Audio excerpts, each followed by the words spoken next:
Ibu Naura Putri. Silakan masuk ke ruangan wawancara. Seorang karyawan memanggil Naura untuk masuk ke dalam ruangan wawancara.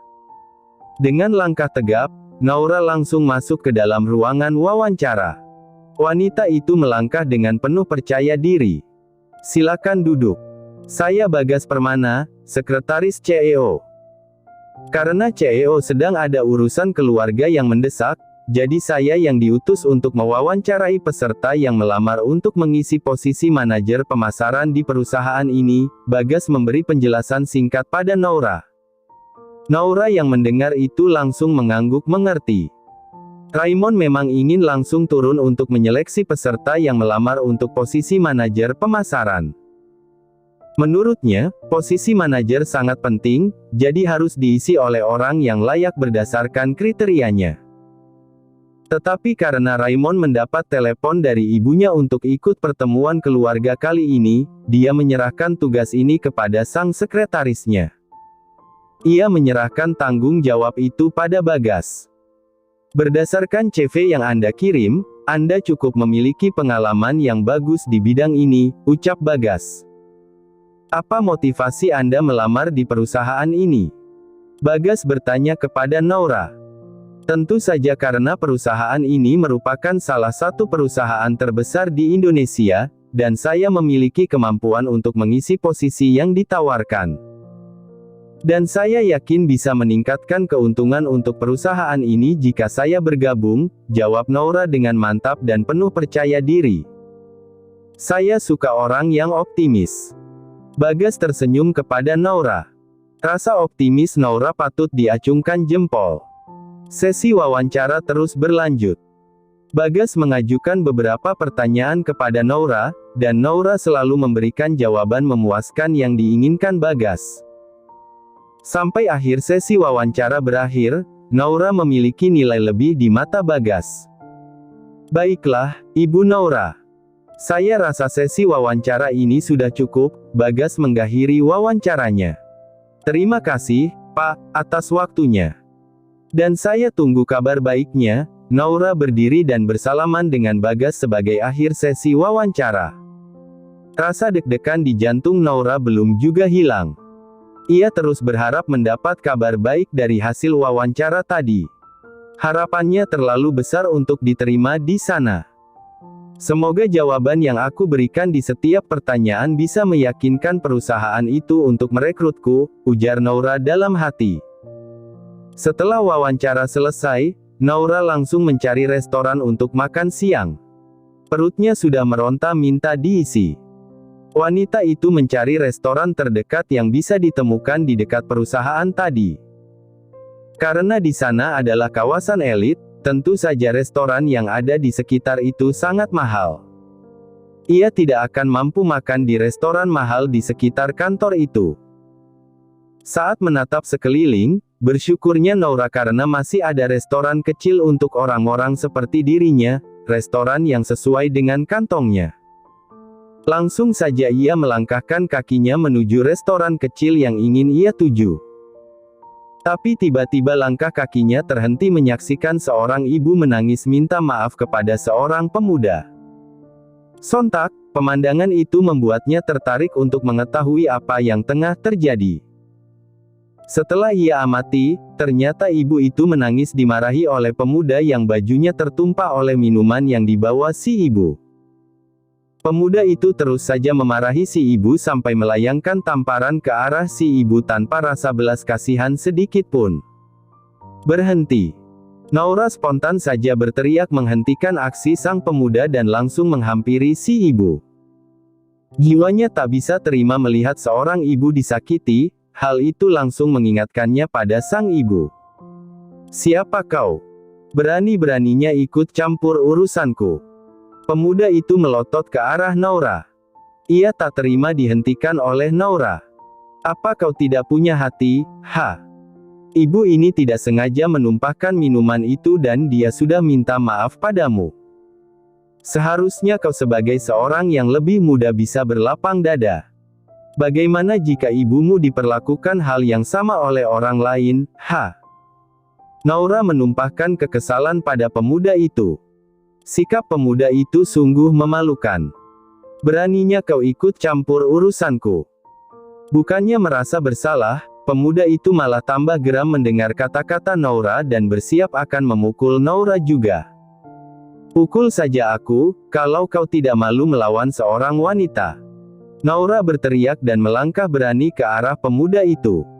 Naura sama sekali tak takut padanya. Sit. Tangan pemuda itu masih menggantung di udara. Sepertinya ia ragu untuk melayangkan pukulan pada Naura. Sudah, nak, nanti kamu dipukul juga. Ibu itu menarik lengan Naura untuk mencoba menghentikan Naura. Ia tampak takut jika Naura kenapa-napa karena membelanya. Keributan itu berhasil menyita perhatian orang yang berlalu lalang di kawasan perkantoran itu. Orang-orang yang menyaksikan berbisik-bisik mengumpat sang pemuda yang dinilai pengecut karena melawan seorang wanita. Melihat kondisi sekeliling yang semakin ramai membuat pemuda itu semakin terpojok. Mendengar bisikan di kerumunan yang mengumpat dan menyalahkannya, dia mengurungkan niatnya untuk memukul Naura. Hari ini kau beruntung. Dia segera mundur dan melangkah pergi menjauhi kerumunan dengan tatapan tak suka pada Naura. Ibu tidak apa-apa, kan? Naura bertanya pada ibu itu setelah kepergian pria arogan itu. Ibu baik-baik saja, nak. Terima kasih sudah membantu ibu. Ya, ibu itu mengucapkan terima kasih kepada Naura sambil menggenggam tangan Naura. Sama-sama, Bu. Naura tersenyum hangat padanya. Entah kenapa, menyaksikan ibu itu menangis dan akan dipukul tadi membuat Naura tak tahan. Mungkin karena ia paling benci dengan kekerasan, apalagi terhadap ibu-ibu yang sudah tua seperti itu. Kejadian itu mengingatkannya pada sang ibu. Ibunya dulu sering bertengkar dengan ayahnya, dan ayah Naura sering ringan tangan terhadap ibunya. Bersyukurnya, itu tidak berlangsung lama. Setelah ia bekerja dan mampu memenuhi kebutuhan hidup ia dan ibunya, Naura meminta ibunya untuk berpisah dengan sang ayah. Awalnya memang ibunya menolak saran Naura. Tetapi berkat Naura yang terus meyakinkan sang ibu bahwa ia bisa hidup berdua saja dengan ibunya, akhirnya ibunya setuju untuk menggugat cerai sang ayah dan akhirnya resmi bercerai. Prinsip Naura, untuk apa bertahan dalam satu hubungan yang dapat menyakiti diri sendiri dan melukai hati orang-orang di sekitar kita yang sayang dan peduli dengan kita. Bertahan dalam kondisi itu adalah keputusan hidup yang salah. Kejadian itu terjadi di depan restoran mahal. Mungkin pemuda tadi baru keluar dari sana, pikir Naura. Orang kaya terkadang memang semena-mena memperlakukan orang kecil, tak punya belas kasihan sedikit pun. Setelah orang-orang yang mengerumuni mereka bubar dan urusannya membantu ibu itu selesai, Naura langsung melangkahkan kaki ke arah restoran yang ingin ia tuju. Ia kembali menjalankan rencananya yang sempat terhenti tadi. Tanpa Naura sadari, ada seorang lelaki di dalam restoran mewah itu yang memperhatikannya sambil tersenyum sendiri. Pria itu menatap Naura penuh takjub. Wanita itu berani sekali. Raimon menyaksikan keberanian Naura melawan seorang pemuda demi seorang ibu yang tak dikenalnya. Sungguh aksi yang luar biasa. Setelah kepergian keluarganya usai pertemuan keluarga yang diadakan di restoran dekat kantornya, Raimon menyaksikan kejadian yang cukup menghibur.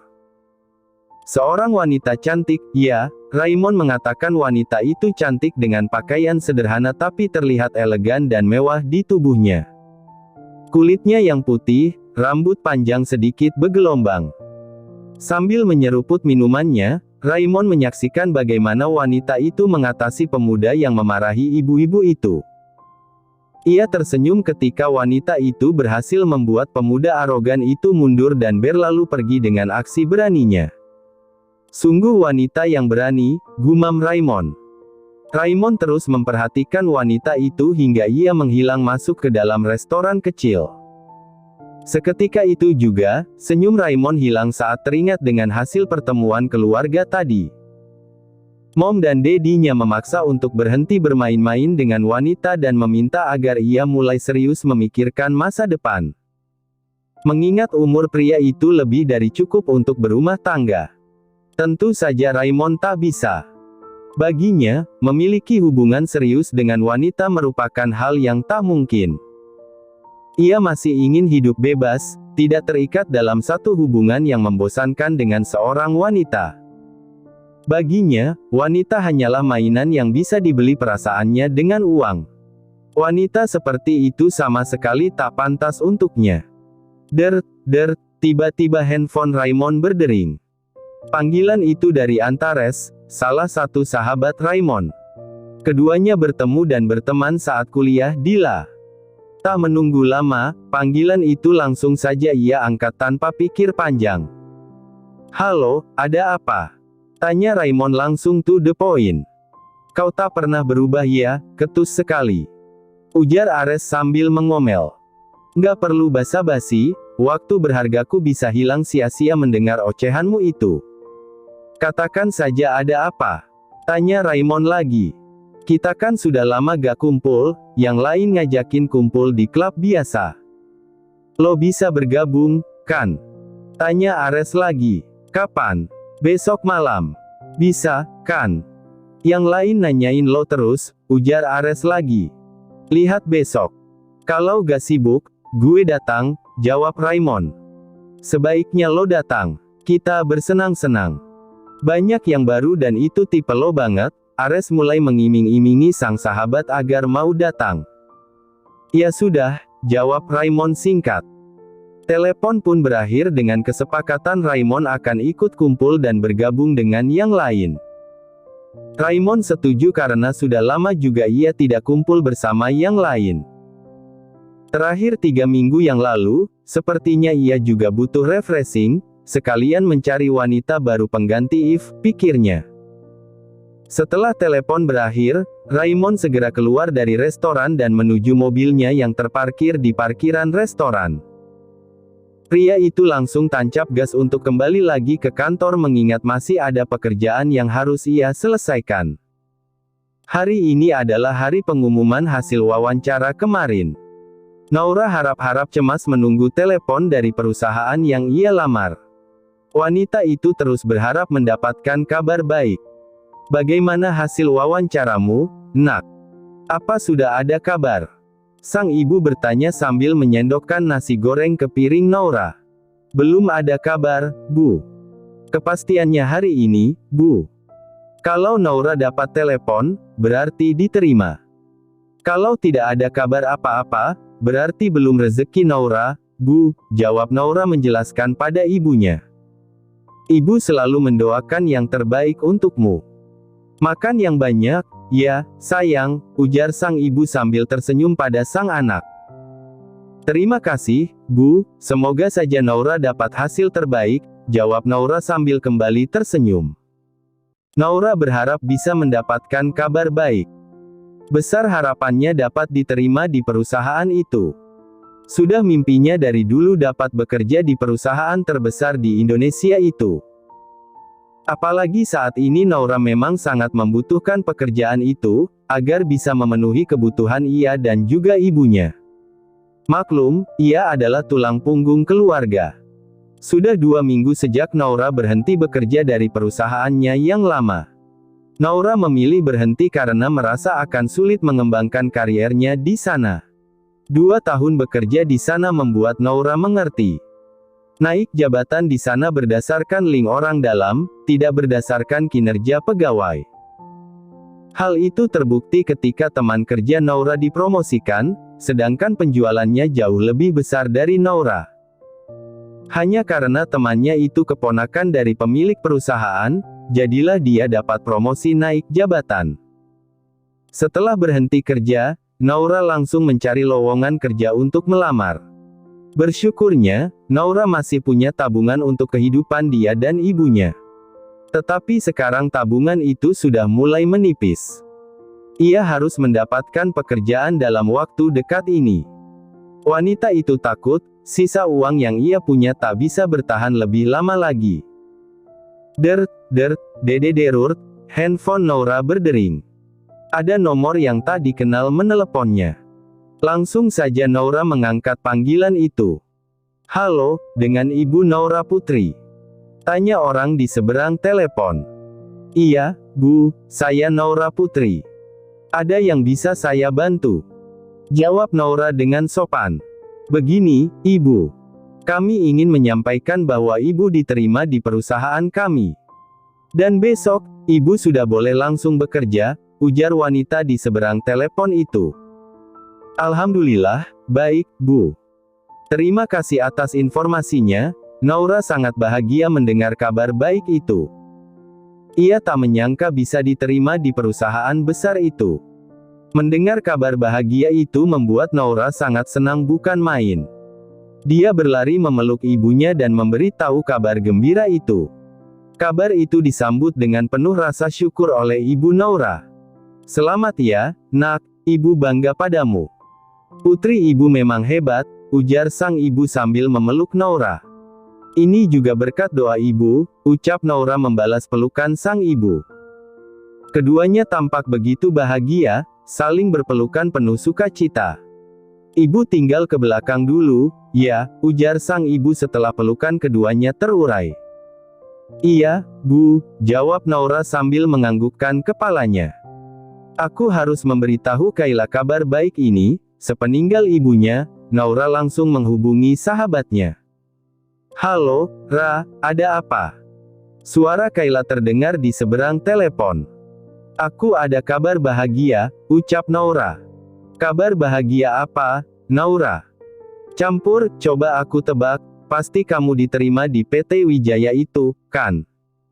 Seperti cenayang, Kayla menebak dengan benar. Kenapa kau bisa tahu, Kai? Tanya Naura tercengang. Tentu saja aku bisa menebaknya, Ra. Mana ada yang mau menolak orang berbakat sepertimu, hehehe, balas Kayla sambil tertawa. Kau terlalu memujiku, Kai. Naura tersenyum puas mendengar pujian dari sahabatnya itu. Itu memang kenyataannya, Naura. Nanti malam aku jemput, ya. Kita rayakan keberhasilanmu menjadi manajer di perusahaan besar. Ujar Kayla lagi. Kau mau mengajakku kemana, Kai? Tanya Naura heran. Pokoknya kamu ikut saja. Kita akan bersenang-senang, seloroh Kayla dengan tawanya. Baiklah. Kali ini aku percaya padamu, Kai. Naura setuju dengan ajakan sahabatnya itu. Berita bahagia itu juga harus dirayakan, hitung-hitung memberi hadiah pada diri sendiri. Setelah berbincang, Naura mengakhiri teleponnya. Kayla adalah sahabat satu-satunya yang dimiliki Naura. Mereka berteman dari SMA sampai sekarang. Kayla anak yang baik, walaupun orang berada tetapi tidak pilih-pilih dalam berteman. Dia mau berteman dengan orang seperti Naura yang jauh dari kata kaya ataupun mampu. Kayla Cole, 24 tahun, gadis cantik dan stylish. Berkat kecantikan dan bakatnya, Kayla meraih ketenaran dari pekerjaannya sekarang. Ya, Kayla merupakan seorang model papan atas yang sering menjadi ambasador brand-brand terkenal. Kemampuan modelingnya pun patut diacungi jempol. Dia sudah biasa berlenggak di atas panggung memamerkan baju-baju dari desainer terkenal. Persahabatan mereka sudah tidak diragukan lagi, sudah seperti saudara kandung. Di saat suka duka, selalu bersama. Kayla selalu ada di saat Naura membutuhkannya, begitupun sebaliknya. Bagi Kayla, Naura adalah sahabatnya yang berharga. Dia sangat peduli kepada Naura. Ketika Naura ada masalah, dia adalah orang terdepan yang akan membela Naura. Baginya, Naura adalah salah satu orang yang terpenting dalam hidupnya. Rai melangkahkan kakinya ke dalam klub malam yang sering ia kunjungi. Teman-temannya sudah menunggu di dalam. Baru masuk saja, Rai sudah disambut oleh wanita-wanita malam yang ada di klub malam itu. Rai, aku merindukanmu. Lama sekali kau tak kesini, seorang wanita menyapa Rai dengan senyum menggodanya. Benarkah kau merindukanku? Raymond mengelus pipi sang wanita yang mencoba menggodanya itu. Tentu saja, mau ku temani malam ini. Bisik wanita itu di telinga Raymond. Tidak perlu, aku hanya ingin bertemu teman-temanku. Di mana mereka? Tanya Raymond sambil mengitari pandangan mencari sosok teman-temannya. Aku sedikit kecewa kau menolakku. Mereka ada di tempat biasa, wanita itu berkata lalu pergi berlalu meninggalkan Ray sambil melambaikan tangan. Ray memasuki ruangan yang biasa dia dan teman-temannya tempati. Ruangan khusus untuk pelanggan VIP. Ruangan yang cukup besar dengan dinding kaca. Di ruangan itu, mereka bisa melihat aktivitas di luar ruangan, tetapi orang di luar tidak bisa melihat mereka. Hai. Ray menyapa teman-temannya. Lama banget loh, Ray. Ares melirik ke arah Ray sambil menghisap rokoknya. Dia salah. Gua ngelarin kerjaan dulu, jawab Raymond sambil mendudukkan diri. Sok sibuk lo, Ray. Coba nikmati sedikit hidup lo. Hidup ini juga butuh senang-senang, Ray. Dion ikut menanggapi perkataan Raymond. Karena butuh refreshing lah gua datang ke sini. Mana Bram? Sambil mencari sosok Bram, salah satu temannya yang lain. Biasalah, di kamar. Udah nggak tahan dia, hahaha. Ares tertawa lepas ketika membicarakan Bram, salah satu sahabatnya yang sudah terlebih dulu bersenang-senang dengan wanita. Pembicaraan ketiga sahabat itu terhenti karena suara ketukan pintu. Masuklah 3 orang wanita yang membawakan minuman. Setelah para wanita itu meletakkan minuman yang dibawa, mereka langsung memposisikan duduk di samping Raymond dan teman-temannya. Aku yang memanggil mereka untuk menemani kita minum, Dion langsung berkata ketika Raymond memasang wajah penuh tanya ke arahnya. Wanita yang berada di samping Raymond langsung bersandar manja pada Raymond, dengan tangan nakalnya mencoba merayu Raymond. Beraninya wanita jalang sepertimu menggodaku. Raymond menatap tajam ke arah wanita yang di pangkuannya. Tapi Tuan suka, kan? Wanita itu berbisik sensual ke telinga Raymond. Kali ini kau beruntung karena aku butuh hiburan, ujar Raymond dengan senyum nakal. Raymond pun kembali asteris. Dengan kedua tangan yang tak tinggal diam, satu tangan memegang tengkuk si wanita dan satu tangan lagi mulai bergerilya. Di tengah aksinya, Raymond tiba-tiba berhenti. Dia melihat ke arah luar dinding kaca. Di sana tampak seorang wanita cantik yang baginya terlihat tidak asing, wanita yang dapat mencuri pandangannya. Kenapa Tuan berhenti? Wanita yang menemani Raymond bertanya karena Raymond tiba-tiba berhenti. Raymond tak menjawab, pria itu langsung mendorong si wanita untuk berdiri dari pangkuannya. Aku tidak berselera padamu. Pergilah. Ia mengusir wanita penghibur itu dengan beberapa lembar uang. Wanita itu mengambil uang yang diberikan Raymond dan langsung pergi menghilang dari hadapan Raymond. Walaupun sudah mendapat uang, ia tetap merasa kecewa karena tidak jadi menemani pria tampan itu. Raymond terus saja memperhatikan wanita yang duduk di meja bartender. Wanita itu menarik perhatiannya. Tiba-tiba ia teringat sesuatu. Pantas saja wanita itu tidak asing, ternyata dia wanita yang berani itu, Raymond bergumam sambil tersenyum dengan pemikiran yang sulit ditebak. Apa wanita tadi tidak menarik, Ray? Ares bertanya keheranan ketika melihat Raymond mengusir wanita yang menemaninya. Wanita itu tak ada apa-apanya. Aku ada urusan yang lebih penting. Raymond melangkah meninggalkan teman-temannya. Teman-temannya hanya bisa menatap heran akan kepergian Raymond, mereka juga tak terlalu mempedulikan Raymond. Masing-masing malah sibuk dengan aktivitasnya. Bersambung. Apakah Raymond dan Noura akan bertemu? Saksikan kelanjutannya ya.